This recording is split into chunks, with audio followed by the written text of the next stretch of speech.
Hello family, my name is Chris, I am your home gamer dad, and behind every great villain is a group of followers willing to do the biddings of the big boss. Some are soldiers, some are comic relief, others are just really happy to be there. So, for this Power Rangers Heroes of the Grid team breakdown featuring villains, I will be going over Rita's Lackeys, her horde of evil space aliens that are there to help her take over the world.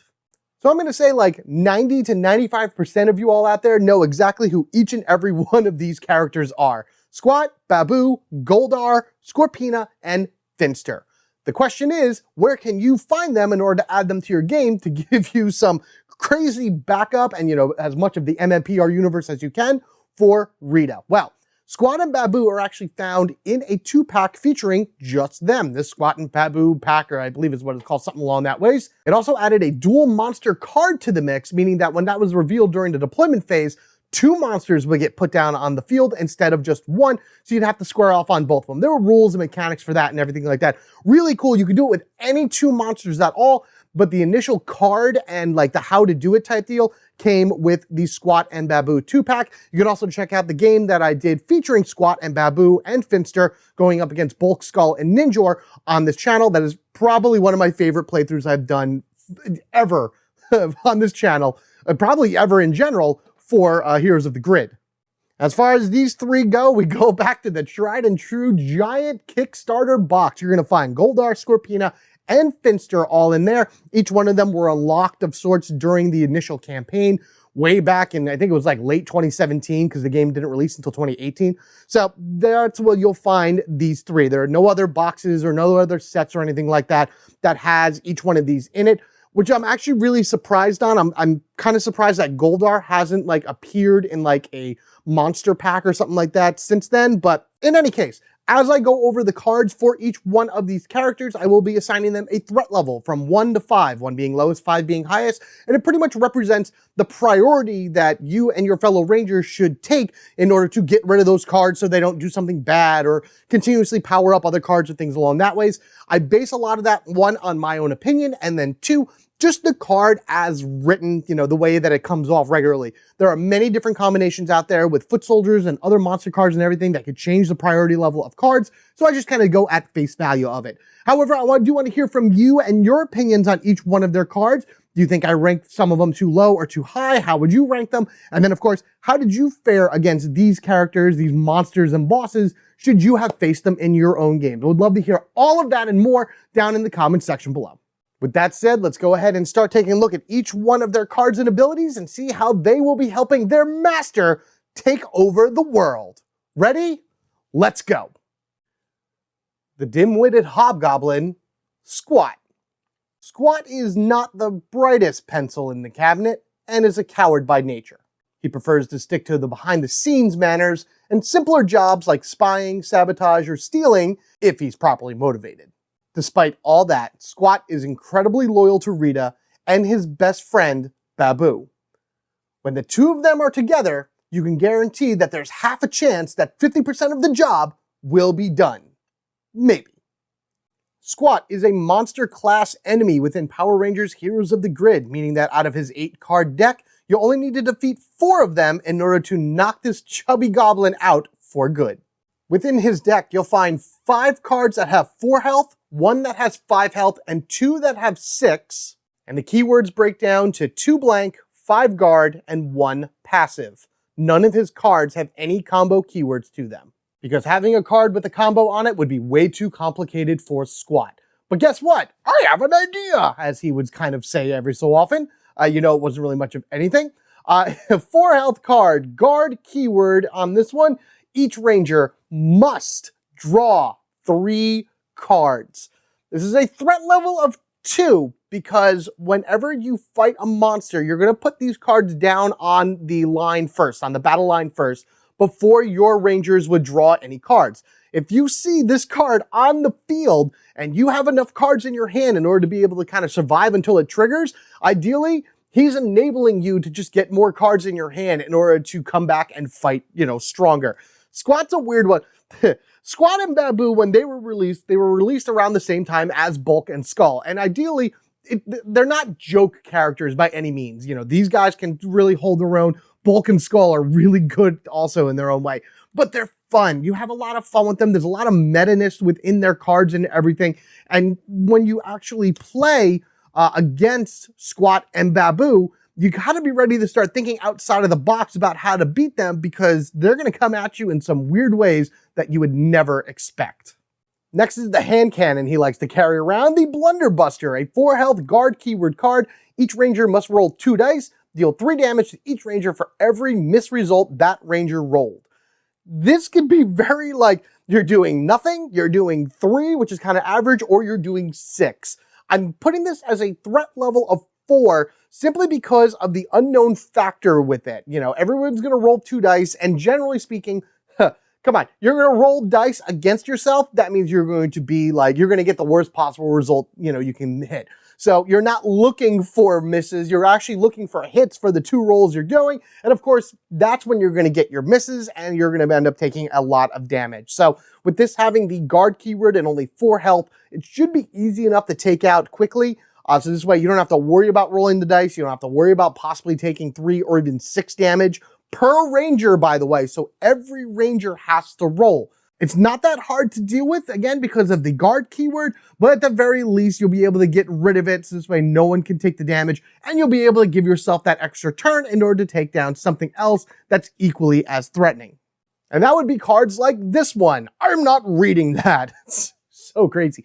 5 health passive keyword card. While this card is in play, the effect text on all ranger attack cards is ignored. This is a threat level of 5, because what this pretty much says is that any attack card you play has the word attack and then followed by like dice or direct damage or special or something along that ways. Anything that comes after that is completely ignored. It doesn't exist. It's like it's not even on the card. It's just a blank card from there on out. That is wild. I've never seen an ability like that. And this is a card that's very difficult. It's not so much to deal with, but it's difficult to get rid of if it's surrounded by guard cards, because you need to just kind of play a card and roll the dice and hope for the best at that point, because any of those special abilities, any of those special things that ignore guard, add dice, make you play more cards, things along that way, is way too complicated for Squatt. He ain't reading it, so he ain't doing it. And you got to really start thinking, as I said, outside of the box in order to figure out ways in order to beat him. Now, maneuver cards still do their thing. Reactions still do their thing. Zords still do their thing. It's just attack cards have no effect values to them whatsoever. And lastly, we have a game within a game. Shoot! 6 health card with no keywords on it at all. 2 rangers must play a game of rock, paper, scissors. Deal 3 damage to the winner, 6 damage to the loser. I'm giving this a threat value of 3. Yes, it's probably something you want to get rid of because you don't want these 2 rangers to take damage. It's going to happen to one of the 2 rangers anyway, just because once it triggers, they got to play the game. I don't know. Something like this is just fun. Like, you want to be able to, like, add a little bit more flair and a little bit more fun to your game. And even though your rangers are taking damage, I think this is a fun idea in order to do it. Now, rock, paper, scissors is also one of those games that you cannot intentionally lose. You're not supposed to tell your opponent what it is that you're playing. I mean, if you want to, I guess, but you want to cheat, you know, rangers do that, right? No, they do not. And, you know, whoever wins gets only 3 damage and losers get 6. I don't know. Between Squatt and Baboo and these type of cards, I just love the way that it's a goofier type of game. It's a much more like interactive type of game between you and the other rangers, because you got to be like, all right, who wants to take this damage? Who can take this damage? Well, now we got to see what type of damage we're going to do. All right, you ready? Let's go. Rock, paper, scissors, shoot. And then whatever comes out, comes out. Basically rolling the dice, but you guys are in your own fate. And I love it so much. It's so much fun. And it does fit very well into Squatt's personality. Alchemist and potion maker, Baboo. The smarter half of the Squatt and Baboo duo, Baboo has actually created useful tools and items that affected the Power Rangers. On 2 occasions, he even almost beat them. Once when he made the Punk Potion, and the other when he made his very own monster, Shell Shock.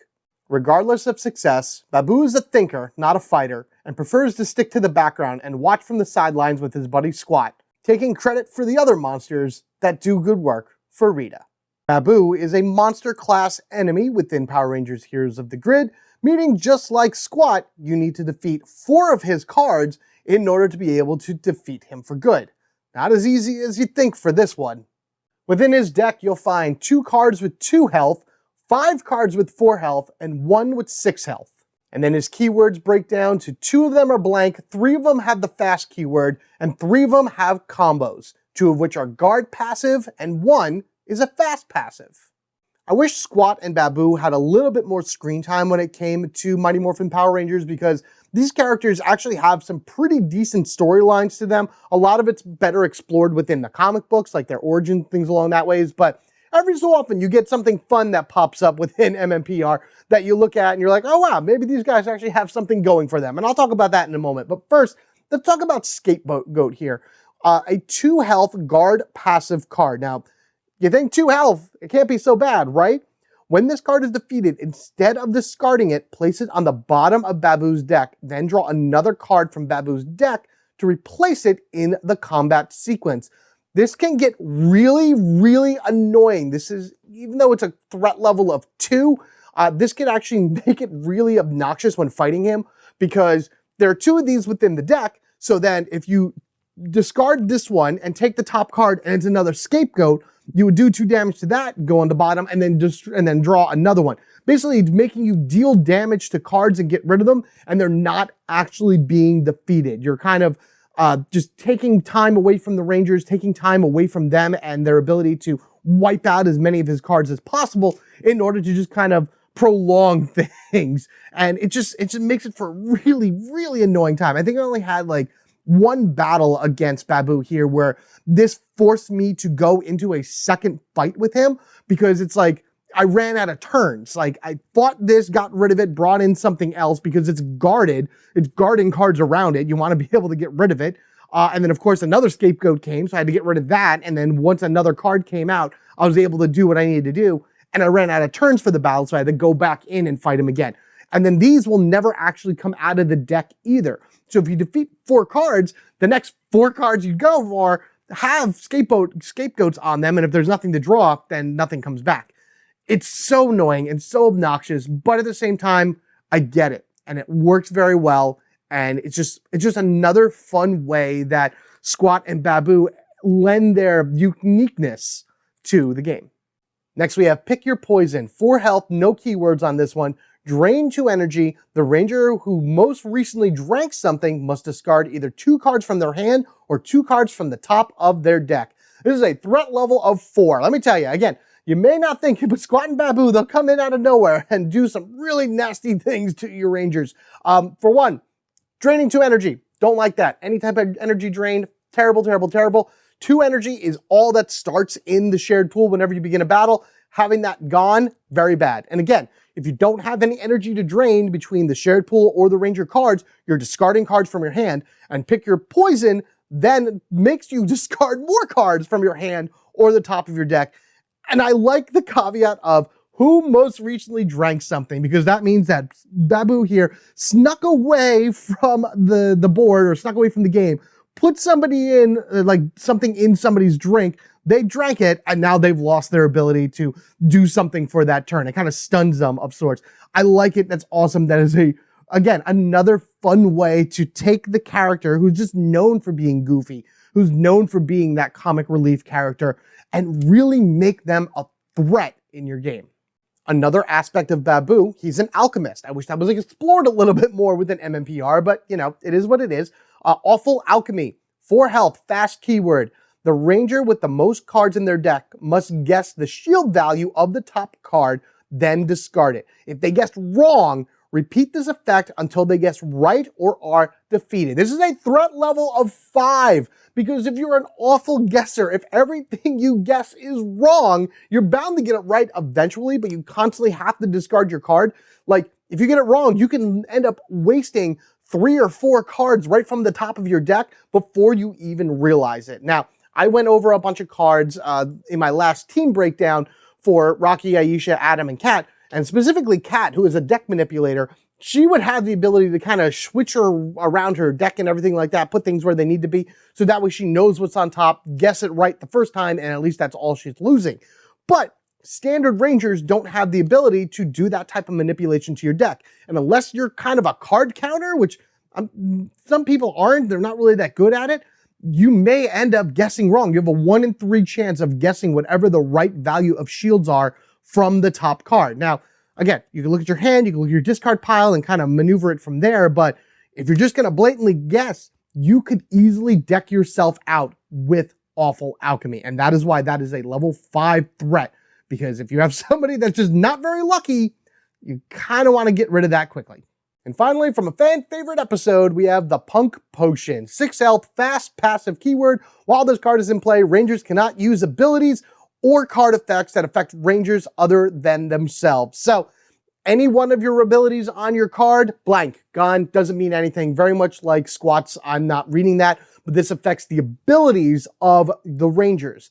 Then, as long as you play an attack card or any other card, actually, it doesn't even have to be an attack, anything that would affect other Rangers doesn't happen. Now, if you have something that says any Ranger may play a card, you are then the only one allowed to play a card. No other Ranger can.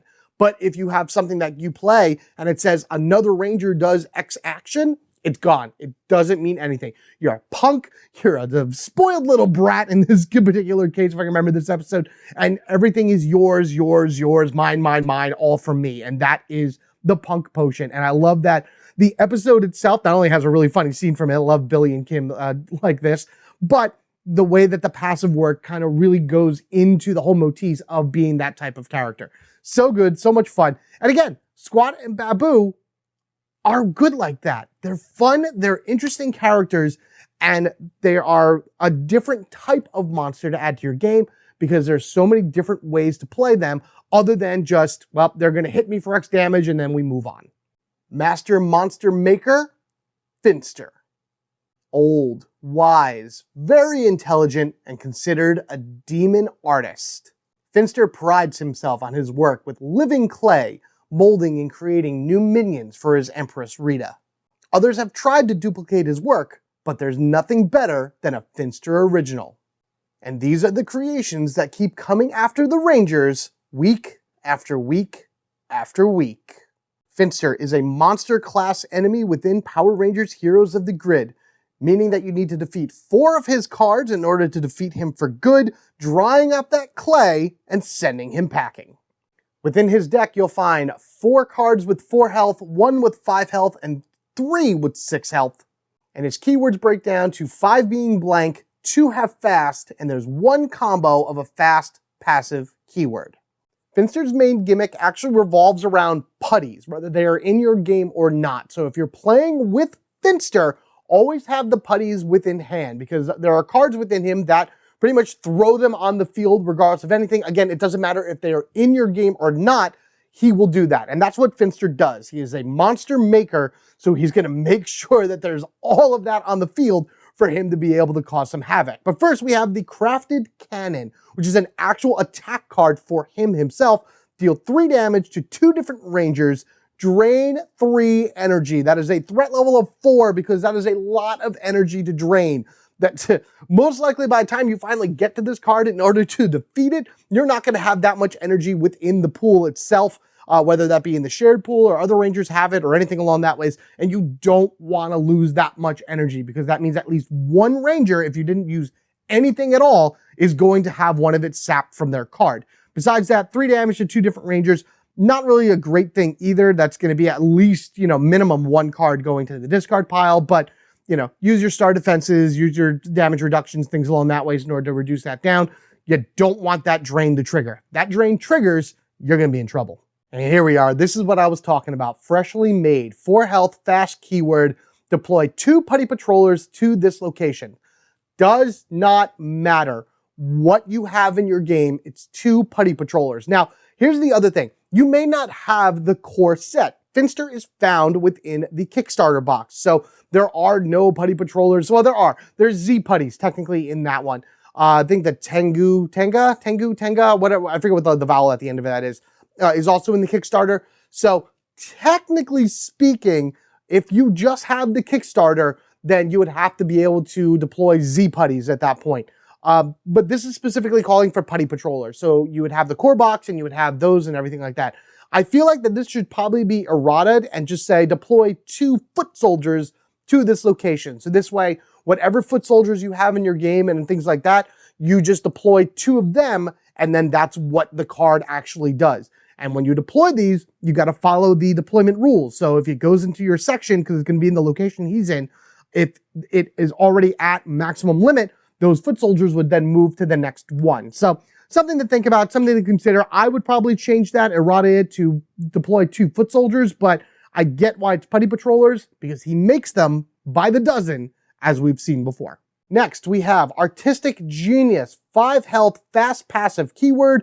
While this card is in play, all foot soldier cards have +1 health, and each time a foot soldier card resolves, even if it's defeated, deal 2 damage. This is a threat level of 4, because now this starts to manipulate the foot soldiers that are within the location of Finster, which is why I figured freshly made. Yes, it's thematically with putties and things along that ways. Should still say foot soldiers. Maybe he's making molds of whatever foot soldier it is that you're fighting, and they're the ones that appear on them. You know, a Finster made product for whatever enemy, a Finster Rinchy or a Finster Mastodon Trooper, something along that ways. That would be interesting. But yes, Artistic Genius is something that is now going to affect all of the other foot soldiers on the field. And as it says, even if you defeat the foot soldier early, once it resolves, it's still going to do 2 damage. It doesn't matter if it's flipped over or not. So getting rid of Artistic Genius is probably a good thing to do before anything else. So this way you don't have to worry about figuring out that extra health or dealing all that damage and things along that ways. Another fun thing that you could do is that if you load up damage on all of your foot soldiers and then you defeat Artistic Genius, all of that would drop down by 1 health, and any of those cards that have damage markers on them equal to their health are immediately defeated. I've done that like once or twice with other cards and everything. It's a fun thing to look at and really cool just seeing everything go boom at once whenever you have like one of these health manipulation cards go away. But it's a lot to set up, and it's kind of a lot that you got to deal with from card to card. So not exactly the best strategy, but one that, you know, could be an interesting one for your game. And last we have Kill Command, which sounds very threatening at 6 health with no keywords on it. Deal 3 damage, increase its damage by 1 for each foot soldier in this location. This is a threat level of 2. It is not as bad as it sounds. It is a lot more bark than it is bite of sorts. This is a, what is that? Like a swarm attack or something like that other putty patrollers have that do 1 damage plus 1 for every foot soldier in there. This is 3 damage plus 1 for every foot soldier in it. By the time this triggers, I would have probably already destroyed most, if not all, of the foot soldiers within the location, or at least as many as I could, that Finster is on. I'm not really too worried about it because this is just straight damage. You have damage reduction cards in order to deal with it. Again, you have the ability to get rid of other foot soldiers in order to reduce the cards. It's not his worst card by far. Artistic Genius is definitely worse, in my opinion, out of all of them, because that, again, adjusts and manipulates the other cards on the field, whereas this is just like 3 plus however many is not too bad to deal with. Finster himself, a lot of fun, really cool. Watch the foot soldiers, because as you saw there, he gets stronger the more they're on the field, and of course, he puts more out on his own. Obviously, exactly the way he's supposed to be. I wish he had a little bit more when it came to monsters themselves. It'd be cool if he had a card that just pulled in a random monster from your, from your box, and you needed to defeat 2 cards in order to get rid of it. But maybe that's for a future version of Finster. Maybe that might even be a scenario one day. Deadly Stinging Soldier, Scorpina. A ruthless and extremely dangerous adversary. Scorpina is a mercenary recruited by Rita to fight alongside Goldar against the Rangers. In her human-like form, she is a violent, arrogant, sadistic loudmouth that enjoys taunting and beating her opponents, both verbally and physically. But when she grows into her scorpion monster form, she becomes extremely feral and thus an even greater threat to the Rangers. Scorpina is a boss class enemy within Power Rangers Heroes of the Grid, which means you need to defeat 6 of her 8 cards in order to squash this scorpion and win the game. Scorpina's deck has 4 cards with 4 health and 4 cards with 6 health, and her keywords break down to 2 of them are blank, 2 of them have the fast keyword, and 4 are combos, 2 of which are the fast guard and 2 are fast passive. Scorpina is a tough one, but that would be expected from her. She is beautiful, but she is deadly for sure. Take this for example, Deadly Stinger, 4 health, no keywords at all on this one. Deal 5 damage to the ranger with the fewest cards in their deck. She doesn't really have a specific gimmick at all throughout her cards. They just all do a bunch of different effects and everything that really mess with the ranger's day. For example, this one itself is going after whoever the weakest ranger is. She's going to deal 5 damage to whoever has the least amount of cards in their deck and just kind of knock them down even further. Hopefully defeating them, of course, but at the very least, like, taking whatever they have and like knocking out at least another 1 or 2 cards from there. She can be really, really tough. This is just a level 3 threat card. She has far worse in her deck that you have to be able to watch out for, because something like this, you know, you can kind of plan for it and see who has the least amount, but if it just kind of pops up on the, you know, in the field or whatever, and you're not really prepared for it, you could lose a ranger very easily to her sting. Next, we have Scorpion Strike, a 4 health fast guard keyword card. Deal 4 damage, so you're almost guaranteeing to get rid of at least 1, maybe 2 cards from this. Drain 2 energy. Threat level of 4, not only because of the drain 2 energy, but because it's a guard as well. It's fast, it's going to move to the front most likely. Most of her cards are fast. You can expect she's fast. She's obviously a very, very quick character, so if you deal this out early, you know that it's going to get pushed down the line, but it is guarding the other cards around it. So you really want to get rid of this as soon as possible, especially if it doesn't trigger right away. You'll be able to get rid of it and not have to deal with the drainage. Man, she's like, again, the last one dealt damage to someone with a low deck. This one drains energy. There's just so many different things within her deck that are horrible and terrible and amazing. Oh God, she's so awesome, but she's so terrifying. Next, we have Scorpina's signature weapon, the Boomerang Blade. 6 health, fast, passive keyword. Deal 4 damage after the last Scorpina card in this battle resolves. If this card has not been defeated, deal 4 damage, which is really cool. I like how it, like, if this is like one of the last cards that plays on the battle sequence, it goes all the way to the front, it still does damage. Even though it says passive, it's still going to attack the rangers. It does 4 damage. But it's like she threw her weapon, so now you're going to go all the way down the line, and then the last card resolves. If this is still active, the sword comes back and hits you again for 4. A very clever way in order to be able to incorporate the boomerang effect into it. And I always remember her, like here in the picture, she's holding it with one hand or whatever, but the last time I saw Scorpina, which was like season 2 of MMPR, she's holding the boomerang blade with like a mass, like it's huge. It is a huge, huge weapon.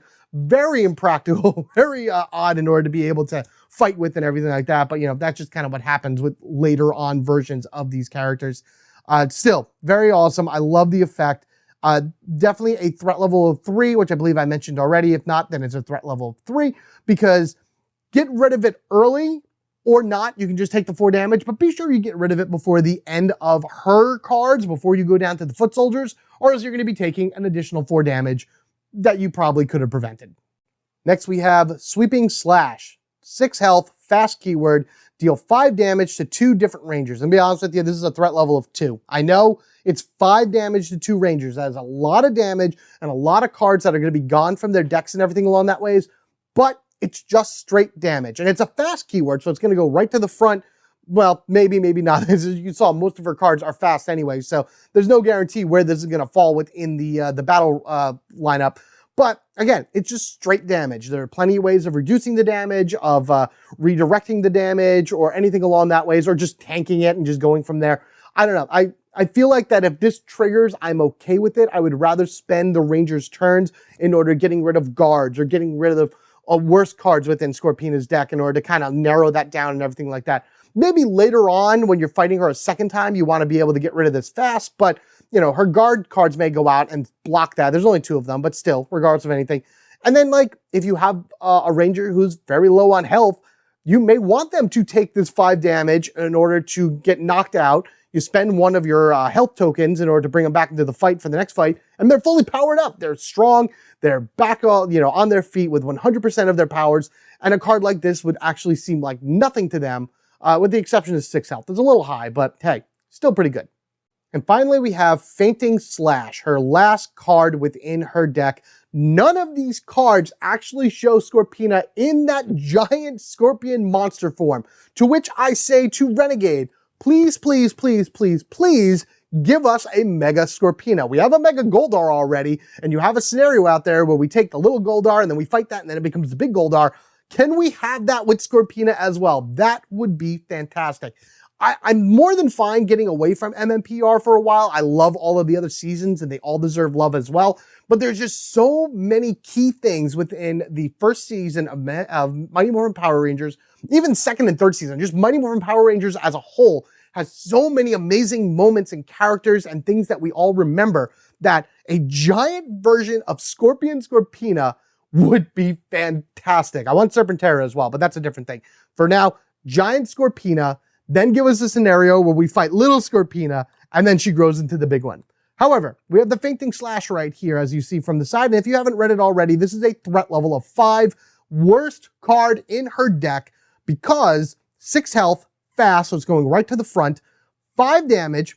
Okay, we determined that's not so bad. Skip the next Ranger turn in battle. Rangers losing an entire turn in battle is awful. Then you are not being able to do something else. Basically, if this is the very first card of the sequence, you'll lose a turn, Scorpina goes twice in a row, and that could really, really destroy your team, destroy your momentum, and kind of like get yourself scrambling around in order to be able to get back into the game and defeat her. I hate this card. This card is awful. I think skipping Ranger turns in battles is worse than drainage, so that's why this is one that you got to be able to take down as fast as possible. Hopefully it's not in the beginning. Hopefully you draw it early and it gets pushed down the line so you can kind of maneuver things around and everything and get rid of this quickly. Her health cards are 4 and 6. 4 isn't so bad. 6 is a little bit more tricky to take down because you definitely need multiple attacks or attacks with a lot of dice in order to be able to defeat it. And finally, put Scorpina in her place. Monstrous Golden Warrior, Goldar. Goldar is Rita's top general, always willing to go into battle with the Power Rangers. His strength is so great that he can easily hold his own against the entire Power Ranger team. Even when he grows to immense size, he can go toe-to-toe with the Megazord. Goldar is immensely loyal to his master, with a ferocity and thirst for battle to match that loyalty. Whenever sent on a task, Goldar will carry it out no matter what. Goldar is a boss-class enemy within Power Rangers Heroes of the Grid, so you have to defeat 6 of his 8 cards in order to clip his wings and ground him for good, thus winning the game. Within Goldar's deck, you'll find 2 cards that have 4 health, 4 that have 5 health, and 2 that have 6 health. Keywords break down to 2 of them are blank, 3 are fast, 2 have guard, and 1 is passive. None of them are combos, but they're deadly enough as is. You know, rewatching Mighty Morphin Power Rangers Season 1, Goldar is a huge threat to the Rangers through and through. Like, every time they fight him, he basically beats the crud out of them until they find some weird ex machina way of winning. As you go through the seasons, unfortunately, Goldar gets wimpier and more of comic relief and not really as great, and that's kind of sad because he is a force to be reckoned with, for sure, and we can tell from his cards, like this one, Grudge. 4 health, deal 2 damage, okay, not that great, but increase this damage by 1 for each hit token on Goldar's cards, including this one in this battle. You have all of his cards laid out. Every hit token you have hit on any one of those cards will increase this by 1. I do have this as a threat level of 4, simply because if you don't pay attention to Grudge, if you kind of forget that it's on the field and when it actually triggers, it could do a massive, massive amount of damage to a single Ranger. Easy enough to get rid of as soon as you can. So this way, you know, you don't have to worry about it powering up or whatever throughout the course of the battle. It is only 4 health, so it shouldn't be so bad in order to take down. It's just that it has no keywords on it. So a guard could, of course, go on top of it and everything like that in order preventing you from being able to do something. And if that's the case, then just keep an eye on it. Watch the other Goldar cards you have. If you can defeat a card completely before this triggers, at least then it brings it back down because it's only on active Goldar cards with hit tokens on them, including this one. So if you can't beat it, skip it. Next, we have his Sword Strike, a 5 health fast keyword card, deals 6 damage to the lead Ranger. This is something that we haven't seen very much with other monsters, but it is a thing within the game, is that whenever a battle starts, one of the Power Rangers is considered the lead ranger. And that's really just for purposes of cards like this, that specifically look at the lead ranger and deal that much damage to them. Now, I believe there are other monsters out there that kind of focus on the lead ranger. That's kind of like where it is that all of their attacks go to and things like that ways. I can't remember off the top of my head who it is, but I'm sure you guys can out there let me know down in the comment section below. But just as a reminder for anybody out there that may not know, that is a thing in the game. Your lead ranger is whoever you choose at the beginning of a battle, and they're the ones that, you know, will be taking the blunt of damage like this. That doesn't mean that they're the one that makes all the decisions or anything like that, but it's something to keep in mind with cards that have something like this on it. It itself is a level 3 threat.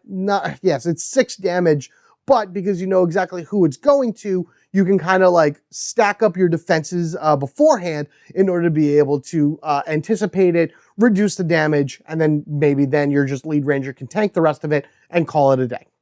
Next we have Roaring Slash. 5 health, guard keywords, deal 5 damage to 2 different rangers, threat level of 3. All right, not the worst thing or whatever. Scorpina kind of did this as well, but I think she drained, or no, she skipped turns afterwards, I believe, or something like that. Regardless, dealing 5 damage to 2 different rangers is a guarantee that at least one of those cards that's used for defense is going into the discard pile. It's not the worst card, but you do want to get rid of it early because of the guard keyword on it. You know that this is going to be stopping you from hitting one of his other cards or one of the passives or something else that's going to do a massive amount of damage, or even a foot soldier out there that could be like really powering up or something like that. So if it triggers, it's not the worst thing in the world because, you know, again, there's plenty of things to like mitigate the damage, but get rid of it as soon as you can just to kind of get rid of that guard. 5 health is a kind of mediocre thing to deal with.